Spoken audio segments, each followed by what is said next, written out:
Donc je vais vous présenter le principe de base de l'intrication quantique.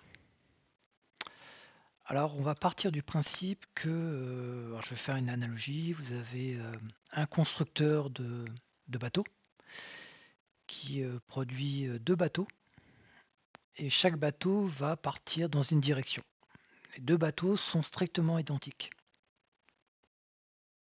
Alors au niveau physique quantique, on va dire que ces bateaux, s'ils ont des propriétés communes, vont être dans un état intriqué.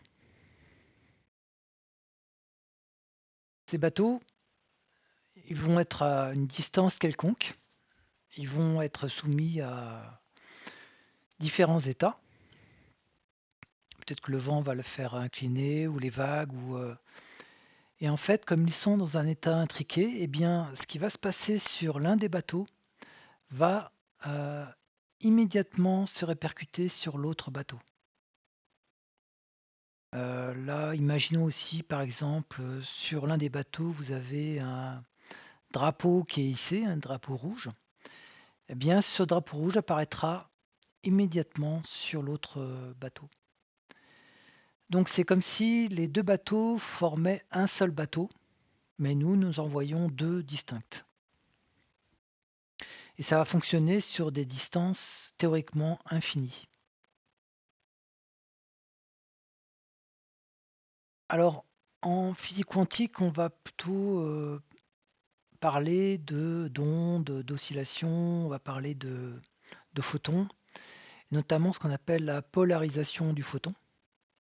Et la polarisation du photon, c'est le fait qu'il va osciller dans un plan caractéristique. Et ce plan peut être modifié. Donc l'expérience de physique quantique va consister en fait à produire deux photons à partir d'un photon.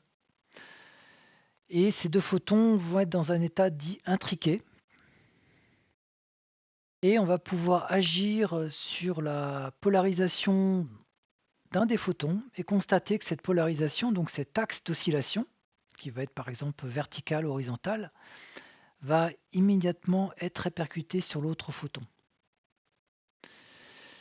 Alors, pour la petite histoire, Albert Einstein, qui n'est pas présenté ici, ne croyait pas à ce système-là. Il disait que ce n'était pas possible.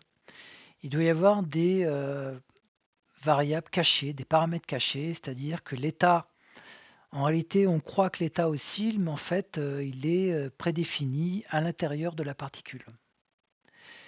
Et on a le français qui est présenté ici, qui s'appelle Alain Aspect, qui a montré que il ne pouvait pas y avoir de variables ou de paramètres cachés et que c'était bien un phénomène de répercussion immédiate d'un état d'une particule intriquée à une autre particule intriquée.